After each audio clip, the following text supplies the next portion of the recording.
Hello everyone, আমার ক্লাসগুলো কেমন লাগছে সবাই একটু কমেন্ট বক্সে জানিয়ে দিও। ঠিক আছে, আগের ক্লাসগুলো কেমন লাগছে, পরপর তো ক্লাসগুলো আপডেট দিচ্ছি। তো অ্যালকোহলের পার্ট চলছে আমাদের, তাই না? আজকে আমরা শুরু করতে চলেছি অ্যালকোহলের যে পরের পার্টগুলো, আগের দিন যেখানে শেষ করেছি তারপরে অ্যালকোহলের যে বিক্রিয়া সমূহগুলো রয়েছে। তো আজকে আমরা যেটা শুরু করতে যাচ্ছি ফার্স্ট, সেটা দেখতে পাবো কি না, কার্বক্সিলিক অ্যাসিডের সঙ্গে অ্যালকোহলের বিক্রিয়া। তো এটা আমরা পড়বো, তার আগে বলে নিই ক্লাসের যদি কিছু প্রবলেম থাকে তবে তোমরা আমাকে হোয়াটসঅ্যাপে অবশ্যই জানাবে কোথায় কি প্রবলেম হয়েছে, কোথায় কি বুঝতে অসুবিধা হয়েছে। ওকে, আর প্লিজ ভিডিওটা ভালো লেগে থাকলে একটা কমেন্ট, লাইক আর সাবস্ক্রাইব করে দিও। হয়েছে? ঠিক আছে, আজকে আমরা শুরু করতে যাচ্ছি অ্যালকোহলের বিক্রিয়াসমূহ। কার্বক্সিলিক অ্যাসিডের সাথে বিক্রিয়া। তো কি দেখতে পাচ্ছি, কার্বক্সিলিক অ্যাসিড মনে করো RCOOH, RCOOH হচ্ছে কার্বক্সিলিক অ্যাসিডের সাথে ওখানে অ্যালকোহল, অর্থাৎ R-OH, অর্থাৎ এখানে আর হচ্ছে অ্যালকিল গ্রুপ, আর বা R- হচ্ছে অ্যালকিল গ্রুপ। তাহলে হয়েছে কি, এটা অ্যালকোহল। তো যখন বিক্রিয়া করে কিসের প্রেজেন্সে না, গাঢ় H2SO4 এর বা কনসেন্ট্রেট H2SO4 এর প্রেজেন্সে যখন বিক্রিয়া করে, এখানে গাঢ় H2SO4 অনুঘটক রূপে কাজ করে এবং উৎপন্ন জলকে, এখানে যে জল উৎপন্ন হয় সেই জলকে শোষণ করে বিক্রিয়াকে সম্মুখবর্তী করতে সহায়তা করে। ওকে, তাহলে এখানে দেখতে পাচ্ছি কি কি হয় এখানে রিয়াকশানটা না, কার্বক্সিলিক অ্যাসিডের সাথে অ্যালকোহলের বিক্রিয়ায় কার্বক্সিলিক অ্যাসিডের OH এবং অ্যালকোহলের H, এরা পরস্পরের সাথে, এরা H এবং OH মিলে করে H2O, লস অফ H2O এখান থেকে হয়ে যায় এবং এই OR ড্যাশ পার্টটা এখানে গিয়ে জুড়ে যায়। দেখো সেটাই হয়েছে, RC ডবল বন্ড O ছিল আর এখানে হয়ে গেছে OR ড্যাশ প্লাস এই যে H2O, সেটা H2O হিসেবে এখানে তৈরি হয়, সাইড প্রোডাক্ট। তাহলে বলছে H2O, এই H2কে শোষণ করতে গাঢ় H2SO4 সহায়তা করে থাকে, অর্থাৎ এখান থেকে H2O-কে বের করে দিতে গাঢ় H2SO4 সহায়তা করে থাকে। হয়েছে? তাহলে অনুঘটক রূপে কাজ করছে। ক্লিয়ার? নেক্সট চলে আসছি, তার এক্সাম্পল চলে আসি। মনে করি CH3COOH প্লাস, অনলাইনে করতাম, HOC2H5। তাহলে কি উৎপন্ন হবে? এটা হচ্ছে অ্যালকোহল, এটা হচ্ছে অ্যাসিড। তাহলে বিক্রিয়ায় কি পাচ্ছি না, গাঢ় H2SO4 এর প্রেজেন্সে তাহলে কি উৎপন্ন হবে, এখানকার OH আর এখানকার H মিলে বাদ চলে যাবে, loss of H2O, loss of H2O। তাহলে পড়ে থাকবে কি CH3CO, আর এখানে হচ্ছে গিয়ে OC2H5, এই যে CHRCOOR-OC2H5 প্লাস হচ্ছে গিয়ে ওয়াটার। ওকে, তাহলে ইথাইল অ্যাসিটেট ফর্মেশন হলো, ইথাইল অ্যাসিটেট ফর্মেশন হলো। তো এখানে একটা জিনিস দেখবো কিনা, দুটো কন্ডিশন কাজ করছে। কেস 1 কি দেখতে পাই না, বলছে কার্বক্সিলিক অ্যাসিড হোক বা অ্যালকোহল হোক, ওদের অ্যালকিল গ্রুপের আকার যদি বড় হয় তো সেক্ষেত্রে স্টেরিক হিন্ড্রেন্স জনিত কারণে, এই আর হোক বা আর ড্যাশ হোক, এদের সাইজ যদি বড় হয় তাহলে বলছে স্টেরিক হিন্ড্রেন্স জনিত কারণে বা স্থানাজনিত অভাবের কারণে কি হয়, স্টারিফিকেশান, বিক্রিয়ার গতিটা হ্রাস পায়। তো এই বিক্রিয়াটাকে আমরা কি বলতে ভুলে গেছি, একে বলা হচ্ছে স্টারিফিকেশন রিয়েকশান। তো এই রিয়েকশানের ক্ষেত্রে যদি এই গ্রুপগুলো বড় বড় গ্রুপ নিয়ে নিই তাহলে বলছে এই রিয়েকশানের গতি কিন্তু হ্রাস পাবে এবং রিয়েকশানটা কি ধীর গতি সম্পন্ন হয়ে পড়বে। ওকে, তাহলে রিয়েকশনের ক্ষেত্রে, অ্যালকোহলের ক্ষেত্রে যদি ব্যবহার করা হয় তাহলে অ্যালকোহলের ক্ষেত্রে ক্রমটা কীরকম হবে না, যে সমস্ত অ্যালকোহলগুলোর ক্ষেত্রে R= ভেরি ইজি, যদি ছোটো গ্রুপ থাকে তাহলে হয়ে যাবে কি, তাদের ক্ষেত্রে ফাস্টার রিয়েকশন হবে। মনে করো আর একটা অ্যালকিল গ্রুপ যত বড় হতে থাকবে, CH3CH2OH, মনে করো আরও একটা বড় গ্রুপ চলে এলো CH3 এর হোল 2, চলে এলো CHOH, বা আরও বড় গ্রুপ চলে এলো CH3 এর হোল 3, তারপরে চলে আসছে COH। দেখতে পাচ্ছি অ্যালকিল গ্রুপগুলো এখানে একটা ছিল, এখানে একটু বড় হলো, এখানে দুটো গ্রুপ চলে এলো, এখানে তিনটে গ্রুপ চলে এলো। মানে আর গ্রুপ যত বড় হবে তাই দেখতে পাচ্ছি রিয়েকশন রেট তত কী হতে থাকবে, কমতে থাকবে, স্লো হতে থাকবে। এই দিক বরাবর গেলে বোঝা গেছে, এদিক বরাবর গেলে রিয়েকশন রেট কিন্তু স্লো হতে থাকবে। ওকে, এখন যদি বলা হয়, যদি আমরা অ্যালকোহল বাদ দিলাম, এখন যদি চলে আসি কার্বক্সিলিক অ্যাসিড, তার ক্ষেত্রে তাহলে যদি যত বড় গ্রুপ হবে তত তার রিয়েকশনটি তত ফাস্টার হবে। তাহলে দেখতে পাচ্ছি CHCOOH ফর্মিক অ্যাসিডের ক্ষেত্রে সব থেকে স্লো, তার থেকে একটু সব থেকে বেশি স্পিড হবে যদি ছোটো সাইজ। তারপরে চলে আসছে CH3COOH, একই রকম। তাহলে CH3CH2COOH, তাই না? তাহলে এরকম করে বাড়তে থাকবে CH3 এর হোল 2 CHOH, তারপরে চলে আসবে CH3 এর হোল 3 COH, এরকম করে ব্যাপারটা, সরি COOH এরকম করে দেখতে পাচ্ছি অর্ডারটা ক্রমশ কমতে থাকছে। বোঝা গেছে? এখন কি আমরা এখানে প্রমাণ করব যে এখানে যে জলটা বেরিয়ে যায় সেই অক্সিজেন এবং হাইড্রোজেন ওএইচ গ্রুপটা কোথা থেকে বলেছিলাম, অ্যাসিড থেকে, এবং এইচ শুধুমাত্র অ্যালকোহল থেকে বেরিয়ে যায়। এটা আমরা কী করে প্রমাণ করব না, এটা প্রমাণ করার জন্য কি করলাম, দুটো অক্সিজেনকে আমরা এখানে আলাদা নিলাম। এখানকার যে অক্সিজেন নিয়েছি সিম্পল অক্সিজেন O16, আর এখানে যে অক্সিজেন নিয়েছি এটা হচ্ছে O18। বোঝা গেছে? তো এই অবস্থায় যদি দেখতে পাবো কি না, এই অবস্থায় দেখতে পাবো কি যদি রিয়াকশান হয়, তা দেখতে পেয়েছি কি C6H5CO, আর এখানকার OCH3 মিলেছে, O18CH3 মিলেছে, কোনো অসুবিধা নেই, তাই না? তাহলে O18CH3 মিলেছে, তাহলে কি পেলাম প্রোডাক্ট এখানে, এইটা বাদ গেছে, OH plus H2 loss of H2 হয়েছে। তাহলে এখানে শিওর হয়ে গেলাম যেহেতু O18টা এখানে পেয়েছি, তাহলে অবশ্যই দেখতে পাচ্ছি কি এই OH আর এই H বাদ গেছে, কারণ O18টা এখানে পেয়েছি, আর লস অফ H2 মানে কোনটা, এই OHটা বাদ গেছে। তাহলে অ্যাসিডের উপস্থিতিতে O18 যুক্ত মিথানল এবং বেনজোইক অ্যাসিডের বিক্রিয়ায় O18 যুক্ত মিথানল বেনজোয়েট উৎপন্ন হয়, এবং এই পরীক্ষার সাহায্যে প্রমাণিত হয় কি না এই বিক্রিয়ায় অ্যাসিডের OH গ্রুপ এবং অ্যালকোহলের এইচের অপসারণ ঘটে দিয়ে জল অণু উৎপন্ন হয়ে থাকে। বোঝা গেছে? তাহলে কি হলো, এই O18 যুক্ত OCH3 গ্রুপটাই এখানে অ্যাড হচ্ছে, অর্থাৎ O18CH3 অ্যাড হচ্ছে। তাহলে কোনটা বাদ গেছে, OH প্লাস H বাদ গেছে। তাহলে অবশ্যই আমরা বলতে পারবো অ্যালকোহলেরই H বাদ গেছে এবং অ্যাসিডের OH বাদ গেছে। অ্যালকোহলের OH, অ্যাসিডের H নয়। ঠিক আছে, ওকে। ফার্স্ট চলেছি অ্যাসিড ক্লোরাইড এবং অ্যাসিড অ্যানহাইডের সাথে অ্যালকোহলের বিক্রিয়া। তাহলে অ্যাসিড ক্লোরাইড বলতে কি, RCOCl কে বলা হচ্ছে অ্যাসিড ক্লোরাইড। তাহলে দেখতে পাচ্ছি এসে যদি অ্যালকোহল ROH বা R-OH নিয়ে এখানে, তাহলে কি হয়, পিরিডিন বেসের উপস্থিতিতে যদি রিয়েকশান করানো হয়, তা দেখতে পাবো এখানে সে আগের মতোই রিয়েকশান দেখতে পাচ্ছি, RCO আর এখানকার OR ড্যাস্ট মিক্সিং হলো, লস অফ HCl হয়ে গেল, অর্থাৎ HCl এখান থেকে বেরিয়ে করে সাইড প্রোডাক্ট দিয়ে দিল। তাহলে RC11O ও আর ড্যাস্ট। ওকে, তাহলে কি হলো, এস্টার ফরমেশন হলো, আর কি হচ্ছে HClটা এখানে বেরিয়ে গেল। পরবর্তীকালে যেমন একই রকম রিয়েকশন দেখতে পাবো কার ক্ষেত্রে, অ্যাসিড অ্যানহাইড্রাইডের ক্ষেত্রে। তাহলে এখানে অ্যাসিড অ্যানহাইড্রাইড নিয়েছি, অ্যালকোহল নিয়েছি, তাহলে ঠিক একইভাবে এখানেও রিয়েকশন হবে কি না, এখানকার অ্যালকোহলের H এবং অ্যাসিড অ্যানহাইড্রাইডের RCOO, এই টোটালটা আমাদের এখানে বক্স করে বাদ চলে যাবে। ওকে, তাহলে কি পাবো, RCOOH, অর্থাৎ কি হলো, অ্যাসিড বেরিয়ে গেল। তাহলে এখানেও দেখতে পাচ্ছি কি RC=O, এখানে চলে আসছে O আর ড্যাস্ট প্লাস চলে আসছে কি RCOOH। হয়েছে? তাহলে এখানে এক্সাম্পলের কিছু নেই, যে কোনো একটা এক্সাম্পল যে সহজেই বুঝতে পারবে। তাহলে মনে করি একটা এটা ক্ষেত্রে মনে করো প্রথমটার ক্ষেত্রে একটা এক্সাম্পল দিলাম, CH3 C=O Cl RCOCl যেটা, প্লাস দেখতে পাচ্ছি C2H5OH। হয়েছে? তা রিয়েকশানে কি হবে, পিরিডিনের উপস্থিতি যদি রিয়েকশান করানো হয়, তা দেখতে পাচ্ছি এখানকার H আর এখানকার কি হবে, Cl বাদ চলে গেল। তাহলে এটা পেয়ে গেলাম প্রোডাক্ট CH3 C=O, এখানে চলে এসেছে O C2H5 এস্টার পেয়ে গেলাম। অ্যাসিডিক অ্যানহাইড্রাইড বলতে মনে করি CH3CO O CO CH3, এটা হচ্ছে অ্যাসিডিক অ্যানহাইড্রাইড, আর COOCOCr। ঠিক আছে, তাহলে এর সাথে যদি মনে করো একটা C2H5OH এর রিয়েকশান ঘটানো হয়, তাহলে এখানকারও কি হবে, এই পার্টটা রিয়েকশানে টেক পার্ট করবে, তাই না? বোঝা গেছে? তাহলে কি পাচ্ছি এখানে, পিরিডিন উপস্থিতিতে কি হবে না CH3COOC2H5 এস্টার উৎপন্ন হলো, প্লাস কি পাচ্ছি CH3COOH সাইড প্রোডাক্ট। বোঝা গেছে? কোনো অসুবিধা নেই, ওকে। চলে আসি থায়োনিল হ্যালোজেনের সাথে অ্যালকোহলের COH বন্ধন বিভাজন ঘটিত বিক্রিয়াসমূহ। যেখানে দেখতে পাচ্ছি অ্যালকোহলের আগে ফার্স্ট যেটা পড়েছিলাম পয়েন্টটা, সেটা কী ছিল না, অ্যালকোহলের OH বন্ধন বিভাজন ঘটিত বিক্রিয়াগুলো দেখলাম আগে।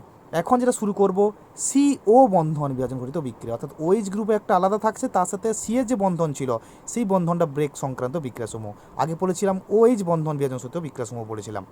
নেক্সট চলে আসে তাহলে হ্যালোজেনের সাথে হ্যালোজেন অ্যাসিডের সাথে বিক্রিয়া করতে পারে, ফসফরাস হ্যালাইডের সাথে বিক্রিয়া করতে পারে, থায়োনিল ক্লোরাইডের সাথে বিক্রিয়া করতে পারে। এতগুলো বিক্রিয়া রয়েছে। তাহলে হ্যালোজেন অ্যাসিডের সাথে বিক্রিয়া কী হয় না, অ্যালকোহল যদি হ্যালোজেন অ্যাসিড মনে করো HX মানে HCl, HBr, HI এগুলো এদের সাথে যদি বিক্রিয়া করে তাহলে কি দেখতে পাবো না, দেখতে পাচ্ছি এর CO বন্ধনটা ব্রেকডাউন করে যায়, অর্থাৎ এই বন্ধনটা পুরোপুরি ভেঙে গিয়ে OH গ্রুপটা পুরোপুরি প্রতিস্থাপিত হয়ে গিয়ে এখানকার X গ্রুপ এখানে চলে আসে। ওকে, তাহলে কি পাচ্ছি না আর এক্স হয়ে গেল, আর এই OH এবং এখানকার H মিলে ফর্ম করলো H2O বা ওয়াটার মলিকিউল। যা দেখতে পাচ্ছি CH3OH প্লাস HCl কী পাবো, এখানকার HOH মিলে বাদ চলে গেল, loss of H2O, CH3Cl formation হয়েছে। ওকে, নেক্সট চলে আসছি ফসফরাস হ্যালাইডের সাথে বিক্রিয়া। ফসফরাস হ্যালাইড বলতে কোনগুলো, PCl3, PCl5 এইগুলো, PBr3 বা PI3 এগুলো হচ্ছে ফসফরাস হ্যালাইড। এদের ক্ষেত্রে কি দেখা যায় না, অ্যালকোহল জেনারেলি এদের ক্ষেত্রে 3 মোলস লেগে থাকে, 3 মোলস লেগে থাকে। যদি আমরা PX3 ইউজ করি অর্থাৎ PCl3 ইউজ করে থাকি তাহলে লাগবে 3 মোলস, আর যদি PCl5 ইউজ করি তাহলে দেখতে পাচ্ছি 1 মোলই লাগছে ROH।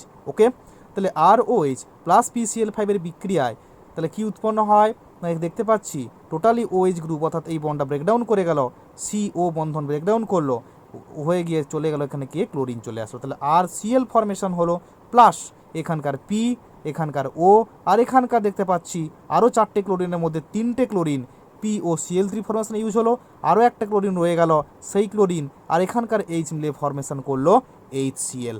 ওকে, নেক্সট চলে আসছি থায়োনিল ক্লোরাইডের সাথে বিক্রিয়া। থায়োনিল ক্লোরাইডের সাথে বিক্রিয়া বলতে কি বলা হয়েছে, অ্যালকোহল প্লাস SOCl2 থায়োনিল ক্লোরাইডের উপস্থিতিতে কার না পিরিডিনকে যদি দিয়ে আমরা রিফ্ল্যাক্স করি, হিট দিই, তাহলে কি পাবো না, দেখতে পাচ্ছি এখানেও OH গ্রুপ প্রতিস্থাপিত হবে Cl এর দ্বারা, তাহলে RCl ফর্মেশন হলো, আর SO আর O মিলে SO2 গ্যাস বেরিয়ে যাবে, রিলিজ হয়ে যাবে, আর এখানকার H আর একটা Cl পড়েছিল, সেই H এবং Cl মিলে ফর্মেশন করলো HCl বা হাইড্রোক্লোরিক অ্যাসিড। ওকে, ঠিক আছে। ওকে, এখন চলে আসছি অ্যালকোহলের অ্যামোনিয়ার সাথে বিক্রিয়া সমূহ। তাহলে অ্যালকোহল দেখতে পাচ্ছি কি না, প্রাইমারি অ্যালকোহলকে যদি আমরা অ্যামোনিয়ার সাথে অর্থাৎ NH3 সাথে রিয়েকশান করে অ্যালকোহল বাষ্পকে অ্যামোনিয়ামের সাথে যদি মিশ্রণ তৈরি করি, মিশ্রণকে যদি 360 ডিগ্রি সেন্টিগ্রেড তাপমাত্রায় উত্তপ্ত অ্যালুমিনার মধ্য দিয়ে অর্থাৎ Al2O3 উপর দিয়ে চালনা করা হয়, তাহলে প্রাইমারি, সেকেন্ডারি এবং টারশিয়ারি অ্যামিনের একটি মিশ্রণ উৎপন্ন হয়ে থাকে। তাহলে ফার্স্ট চলে আসছি, ইথাইল অ্যালকোহলকে নিয়েছি এবং অ্যামোনিয়া নিয়েছি। তাহলে কি দেখা যায়, অ্যামোনিয়ার প্রেজেন্সে ইথাইল অ্যালকোহল Al2O3 বা অ্যালুমিনা সহযোগে 360 ডিগ্রি সেন্টিগ্রেড উষ্ণতায় উত্তপ্ত করলে কি দেখতে পাচ্ছি, এখানে 360 ডিগ্রি সেন্টিগ্রেড উষ্ণতায় উত্তপ্ত করলে কি পাচ্ছি না, এখানকার CH3CH2 গ্রুপ থাকলো, আর এখানকার একটা H আর OH মিলে করে লস অফ H2 হয়ে যায়। তাহলে এখানকার NH2 বাকি যেটা পড়ে থাকছে ওটা গিয়ে এখানে মিক্সিং হলো। বোঝা গেছে কি বললাম? তাহলে এখানকার OH আর এখানকার একটা H2 বেরিয়ে যাচ্ছে এবং তাহলে পড়ে থাকছে NH2, সেই NH2 গ্রুপটা গিয়ে এখানে অ্যাড হলো, দিয়ে দেখতে পাচ্ছি অ্যামিন ফর্ম করলো, যেটাকে বলা হচ্ছে প্রাইমারি অ্যামিন, এবং দেখাতে পাচ্ছি সেই OH এবং H মিলে সাইড প্রোডাক্ট H2 ফর্মেশন করলো, কোনো অসুবিধা নেই। নেক্সট চলে আসছে, এই যেটা পেলাম এমিনটা, পরবর্তীকালে সেই এমিনটা আবার দেখতে পাচ্ছি অ্যালকোহলের সাথে রিয়েকশান করছে, অ্যালকোহলের সাথে সেই এমিন পুনরায় রিয়েকশান করলো, তাহলে কী পাবো, অ্যালকোহলের থেকে CH3CH2OH এর সাথে আবার রিয়েকশান করলো, তাহলে CH3CH2OH এর সাথে রিয়েকশানে কী পাবো না, দেখতে পাচ্ছি CH3CH2 থাকলো, এখানকার OH আর এখানকার আরও একটা হাইড্রোজেন, লস অফ H2 হয়ে গেল, তাহলে এখানে পড়ে থাকলো কি NH, তাই দেখতে পাচ্ছি CH3CH2, তারপরে পড়ে থাকছে NH CH3CH2, মানে কি CH3CH2 এর হোল টু NH লিখতে পারি, CH3CH2 NH, তারপরে ছিল কি CH2CH3 একই থাকার জন্য দুটোকে হোল টু করে দিয়েছি, প্লাস আবার ওয়াটার ফর্মেশন হয়েছে, আবার ওয়াটার ফর্মেশন হয়েছে। এখন বলছে নেক্সট যেটা চলে আসছে কি না, এইটা পাওয়ার পর এখানে আরও প্রতিস্থাপনযোগ্য হাইড্রোজেন রয়েছে, মানে এই যে এমিনটা এটা 2 ডিগ্রি এমিন ফর্ম করলো, এই এমিনটা আবার দেখতে পাচ্ছি অ্যালকোহলের সাথে রিয়েকশান করবে, যতক্ষণ পর্যন্ত ওর কাছে হাইড্রোজেন রয়েছে সে অ্যালকোহলের সাথে রিয়েকশান করবে। তাহলে CH3CH2 এর হোল টু NH, এই এমিনটা আবার CH3CH2OH এর সাথে রিয়েকশান করলো, অ্যালকোহলের সাথে রিয়েকশান করলো, এবং সে একইভাবে অ্যালুমিনা এবং 360 ডিগ্রি সেন্টিগ্রেড উষ্ণতায় উত্তপ্ত করলে কি পাবো, এখানকার এই প্রতিস্থাপনযোগ্য হাইড্রোজেন আর এখানকার OH মিলে লস অফ H2 হয়ে গেল, এবং CH3CH2 পর টোটালটা এখানে ঢুকে গেল CH3 CH2 তারপরে N CH2 CH3 এর হোল 2, তাহলে সেই দুটো আর এইটা একই, তাহলে তিনটেকে লিখতে পারি CH3 CH2 এর হোল 3, তারপরে হচ্ছে কি N পড়ে থাকছে, H আর OH এখানে বেরিয়ে গেছে, লস অফ H2O। বোঝা গেল ব্যাপারটা? তাহলে দেখতে পাচ্ছি প্রাইমারি, সেকেন্ডারি এবং টারশিয়ারি এমিনের একটা মিশ্রণ আমরা পেয়ে থাকলাম অ্যামোনিয়ার সাথে বিক্রিয়া স্টার্ট করলে। চলে আসছি এখন আমরা চলে আসবো কি অ্যালকোহলের OH গ্রুপ এবং অ্যালকিলের R গ্রুপ উভয়ই যদি বিক্রিয়ায় অংশগ্রহণ করে তখন কি হবে, বুঝতে পারলো? তাহলে কী হচ্ছে, ওটাকে বলা হচ্ছে, একটা স্পেশাল নাম রয়েছে যে হচ্ছে নিরুদন বিক্রিয়া, অ্যালকোহলের নিরুদন, বা বলা হচ্ছে ইংরেজিতে বলা হয় ডিহাইড্রেশন, অ্যালকোহলের ডিহাইড্রেশন রিয়েকশন। তাহলে কী হয় এখানে না, মনে করি যে কোনো একটা অ্যালকোহল শুধুমাত্র এখানে বিক্রিয়া কিন্তু অংশগ্রহণ করতে পারবে না। কোন অ্যালকোহলগুলো এখানে রিয়েকশানে অংশগ্রহণ করবে না, যে সমস্ত অ্যালকোহলের ক্ষেত্রে যে কার্বনের সাথে OH গ্রুপ যুক্ত রয়েছে ঠিক তার আগের কার্বনে যদি একটা হাইড্রোজেন অ্যাটম বর্তমান থাকে তবেই শুধুমাত্র সেই অ্যালকোহলগুলো এই নিরুদন বিক্রিয়ায় বা ডিহাইড্রেশন বিক্রিয়ায় অংশগ্রহণ করে থাকে বা তাদেরই শুধুমাত্র ডিহাইড্রেশন হবে। যে সমস্ত অ্যালকোহলের ক্ষেত্রে OH গ্রুপ থাকা কার্বনের ঠিক পাশের কার্বন আগের কার্বনে যদি একটা H গ্রুপ বর্তমান থাকে তবেই ওই সমস্ত অ্যালকোহলগুলো দেখতে পাচ্ছি নিরুদন বিক্রিয়ায় অংশগ্রহণ করে।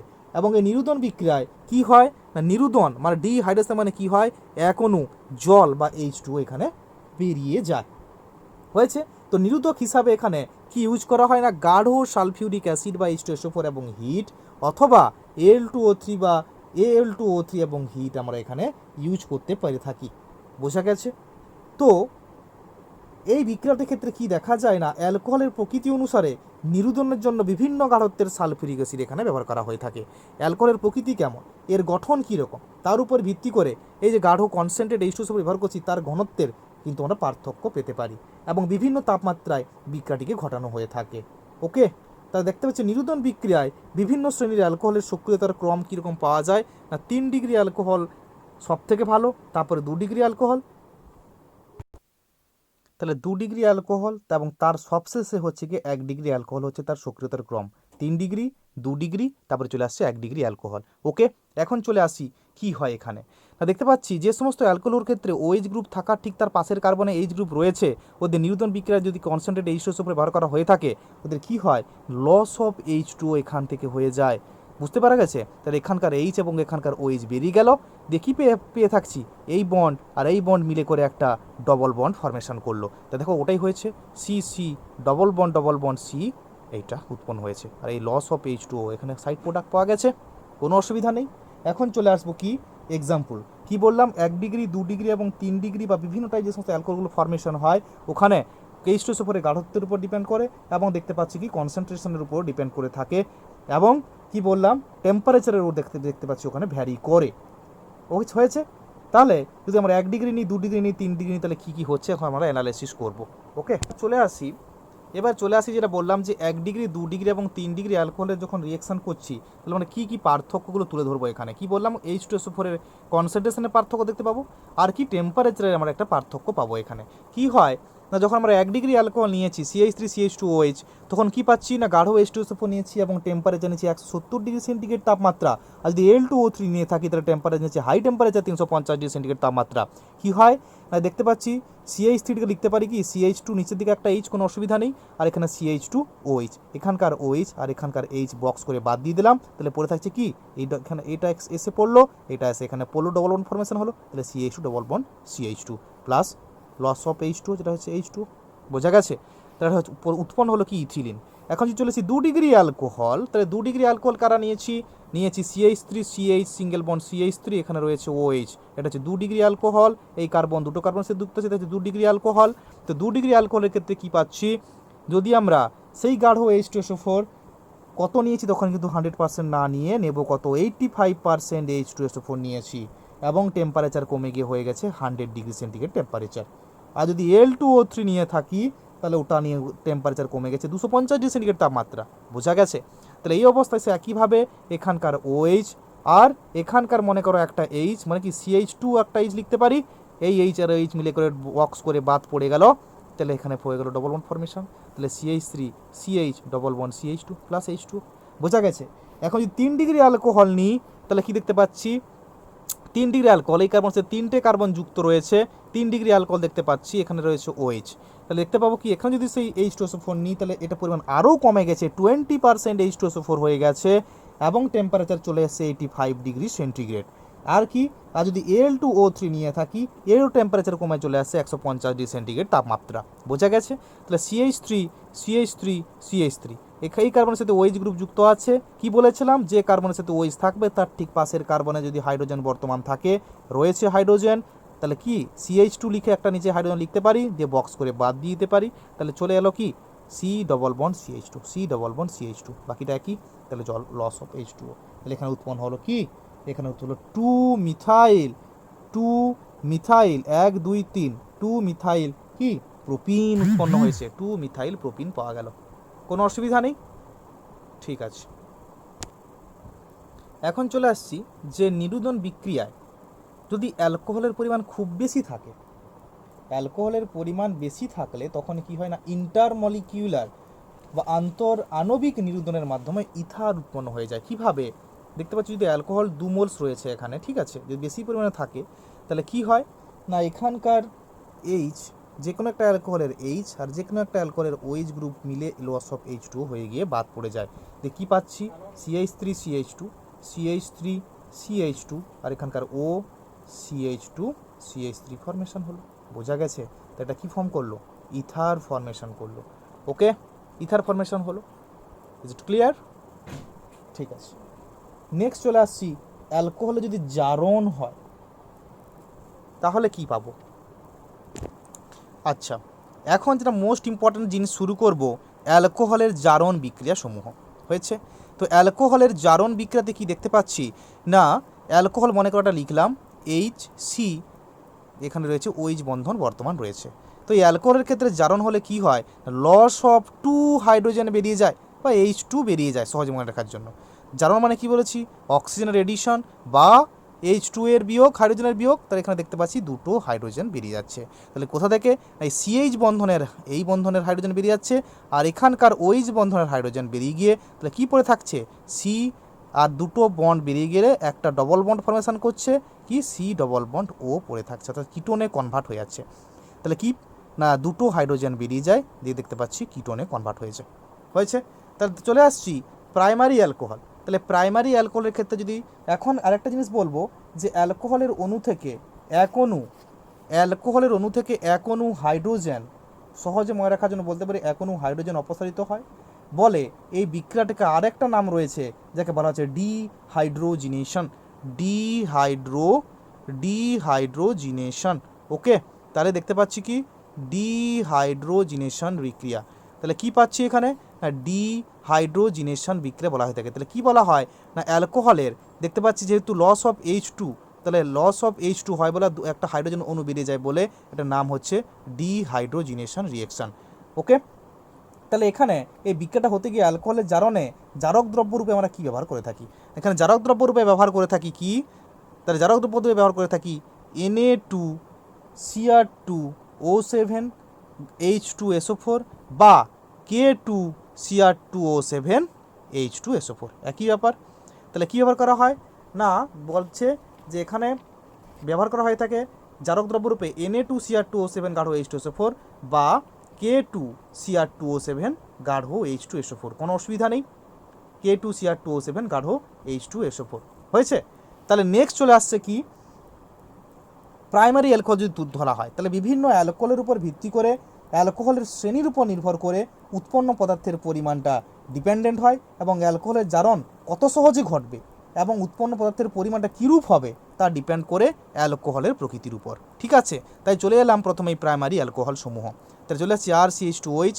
এখানে কি হয় না, প্রাইমারি অ্যালকোহলের ক্ষেত্রে জারণ যখন ঘটে থাকে, প্রথম জারণের ক্ষেত্রে যদি অক্সিজেন এডিশন হবে, তাহলে প্রথম জারণে কি হয়, অক্সিজেন এডিশন হয় এবং দেখতে পাচ্ছি দুটো হাইড্রোজেন কিন্তু এখানে। জারণ বলতে কি, জারণ বলতে এরকম সাইন দ্বারা আমরা প্রকাশ করে দেখি, ওকে ট্রিপল বন্ড দিয়ে ঘিরে দিই, এটা মানে হচ্ছে জারণ। তাহলে অ্যালকোহলের জারণে কি হয়, প্রথম অবস্থায় দুটো হাইড্রোজেন বেরিয়ে যায়, তাহলে দেখতে পাচ্ছি কোথাকার না, এখানকার একটা হাইড্রোজেন এবং এখানকার একটা হাইড্রোজেন বেরিয়ে গিয়ে এটা ডবল বন্ড ফরমেশন হয়ে গেল। তো দেখতে পাচ্ছি কি RCH ডবল বন্ড O, অর্থাৎ ফার্স্ট জারণে দেখতে পাচ্ছি অ্যালকোহল কিসে পরিণত হয়ে গেল, অ্যালডিহাইডে কনভার্ট হয়ে গেল। তাহলে সমসংখ্যক কার্বন পরমাণু বিশিষ্ট অ্যালডিহাইড উৎপন্ন করে এবং উৎপন্ন অ্যালডিহাইড পরে সমসংখ্যক কার্বন পরমাণু বিশিষ্ট কার্বক্সিলিক অ্যাসিডে পরিণত হয়ে যায়। তাহলে যে অ্যালডিহাইডটা পাওয়া গেল RCH ডবল বন্ড ও, এর যদি আবার পুনরায় জারণ করানো হয় তাহলে কি হয়, এখানে হাইড্রোজেনের বাদ না গিয়ে অক্সিজেনের এডিশন হয়। দেখো RCOH ছিল, তাহলে RCOOH হয়ে যাচ্ছে, আর একটা অক্সিজেন বাড়ছে, তাহলে পেলাম কি আমরা অ্যাসিড পেয়ে গেলাম। তাহলে অ্যালকোহল থেকে, প্রাইমারি অ্যালকোহল থেকে ফার্স্ট জারণের ক্ষেত্রে অ্যালডিহাইড উৎপন্ন হয় এবং অ্যালডিহাইড থেকে পরবর্তীকালে জারণের ফলে দেখতে পাচ্ছি আমরা অ্যাসিডে কনভার্ট করতে পারছি। বোঝা গেছে? ঠিক আছে, তাহলে মনে করি CH3 CH2OH এর যদি জারণ করাই তাহলে ফার্স্ট কি উৎপন্ন হবে, CH3, আর CH2OH কিসে পরিণত হয়ে যাচ্ছে, CHO-তে পরিণত হয়ে যাচ্ছে, অর্থাৎ এখানকার হাইড্রোজেন বাদ চলে গেল, তাহলে CHO-তে কনভার্ট হয়ে গেল। আর যদি পুনরায় জারণ করা হয় তাহলে কিসে কনভার্ট হয়ে যাবে, অ্যাসিডে পরিণত হয়ে যাবে, CH3COOH পরিণত হয়ে গেল। বোঝা গেছে ব্যাপারটা? হয়েছে? এখন চলে আসি 2 ডিগ্রি অ্যালকোহলের ক্ষেত্রে আমরা কী দেখতে পাবো না। 2 ডিগ্রি অ্যালকোহলের ক্ষেত্রে যদি নিয়ে থাকি আমরা, মনে করি এইটা একটা 2 ডিগ্রি অ্যালকোহল, যেখানে দেখতে পাচ্ছি OH গ্রুপ বর্তমান রয়েছে। তাহলে এখানে যদি আমরা জারণ করি, ফার্স্ট যদি আমরা জারণ করে থাকি তাহলে কি হয় না, দেখতে পাচ্ছি অ্যালকোহলটা কিটোনে কনভার্ট হয়ে যায়। কীরকম না, CHOH বন্ধন ছিল, এখানকার একটা H এবং এখানকার একটা H মিলে লস অফ 2 হাইড্রোজেন হয়েছে, দেখতে পাচ্ছি কি একটা বন্ড তৈরি হবে। তাহলে COH সিঙ্গেল বন্ড ছিল, তাহলে কি হয়ে যাবে, C ডবল বন্ড O হয়ে গেল, এই হাইড্রোজেন আর এই হাইড্রোজেন বাদ পড়ে গেছে, তাহলে C ডবল বন্ড O হয়ে গেল, সেটাই হয়েছে C ডবল বন্ড O। আর কি C ডবল বন্ড O, আর পাচ্ছি CH2R, এটা হচ্ছে প্রতি সময় একটা অ্যালকোহল নিয়েছিলাম, প্রতি সময় অ্যালকোহল নিয়েছি। এখন তাহলে প্রতি সময় অ্যালকোহলের ক্ষেত্রে এই জিনিসটা দেখতে পাচ্ছি। এখন বলছে যে দ্বিতীয়বার যদি আমরা অক্সিডেশন করি, তাহলে ফার্স্ট অক্সিডেশন ক্ষেত্রে এটা হলো, তাহলে এখন যদি দ্বিতীয়বার অক্সিডেশন করি বা জারণ করি তাহলে কি হবে না, বলছে এখানকার এই পার্টটা ব্রেকডাউন করে যায়, অর্থাৎ কার্বনিল গ্রুপযুক্ত একটা পার্ট থেকে যায়, আরেকটা পার্ট অ্যালকিল পার্ট আলাদা হয়ে পড়ে থাকে। তাহলে এইখানটা ব্রেকডাউন করে যায় এবং এই দুটো পার্ট থেকে পৃথকভাবে 2 মোলস কী পাই, অ্যাসিড আমরা উৎপন্ন করে থাকি, অ্যাসিড আমরা উৎপন্ন করে থাকি। তাহলে বলছে কিটোন সহজে কিন্তু জারিত হয় না, তবে বহুক্ষণ ধরে যদি তীব্রভাবে জারিত করলে এটি কম সংখ্যক কার্বন পরমাণু বিশিষ্ট কিন্তু আমরা এখানে মেন প্রোডাক্ট হিসেবে অ্যাসিড পাচ্ছি, এবং দুটো যে প্রোডাক্ট পাই দুটো কিন্তু আমরা অ্যাসিড পাচ্ছি। হয়েছে? তাহলে কী পেয়েছে, এটাতে প্রতি সময় অ্যালকোহল নিয়েছিলাম, প্রতি সময় অ্যালকোহল যে অ্যালকোহলটা দুদিকে সমান সমান স্ট্রাকচার ছিল, তাহলে এখানে যেটা পেলাম এটা কী পেয়েছি না, RCH2COOH এটা একটা, আর এখানকার RCH2 ছিল, এইখানে দেখতে পাচ্ছি হাইড্রোজেন H2 বেরিয়ে যাচ্ছে এবং দেখতে পাচ্ছি হাইড্রোজেন বেরিয়ে যাচ্ছে এবং দেখতে পাচ্ছি অক্সিজেনের এডিশন হচ্ছে, এটাও একটা অ্যালকোহল পেলাম, RCOOH পেলাম, অ্যাসিড পেলাম। তাহলে এখান থেকে একটা অ্যাসিড পাচ্ছি RCOOH, আর এখান থেকে পাচ্ছি RCH2COOH। তাহলে কি পাই এখানে না, দেখতে পাচ্ছি কম কার্বন সংখ্যা বিশিষ্ট আমরা কিন্তু অ্যাসিড এখানে পাচ্ছি, এর থেকে কম কার্বন সংখ্যা বিশিষ্ট যখন নিয়ে থাকবো আমার কি প্রতিসম। আর যদি অপ্রতিসম নিই তাহলে আমরা কি পাবো, অপ্রতিসম বলতে মনে করো নেওয়া হচ্ছে RCH2CH2CHOH, এখানে নিলাম আর, তা দেখতে পাচ্ছি এখানে বড় গ্রুপ রয়েছে, এখানে ছোট গ্রুপ রয়েছে, এখানে OH গ্রুপ রয়েছে।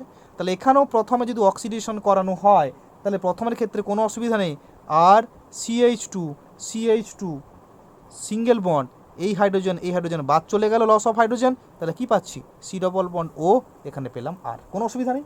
কিন্তু এখানে যদি বলা হয় সেকেন্ড বার জারণ করানো হয় তাহলে কি পাবো না, এখানে বলছে ব্রেকডাউন কোথাও হবে, প্রথমে তো দেখতে পেয়েছিলাম এখানে ব্রেকডাউন হয়ে গেছিলো ফার্স্ট এটার ক্ষেত্রে, বলছে যদি অপ্রতিসম অ্যালকিল নেওয়া হয় তাহলে সেখানে CC বন্ধন এমনভাবে বিভাজন ঘটে যে ক্ষুদ্রতম অ্যালকিল গ্রুপটি কার্বনিল গ্রুপের সাথে যুক্ত হয়, অর্থাৎ এখানে ক্ষুদ্রতম অ্যালকিল গ্রুপ এটা বৃহত্তম অ্যালকিল গ্রুপ, তাহলে ক্ষুদ্রতম অ্যালকিল গ্রুপটি কার্বনিল গ্রুপের সাথে যুক্ত হয়। হয়েছে? তাহলে কি পাবো, এখান থেকেও অ্যাসিড পাবো, এখান থেকেও অ্যাসিড পাবো, তাহলে এখান থেকে যেটা পাচ্ছি সেটা হচ্ছে CH2 পেয়েছি,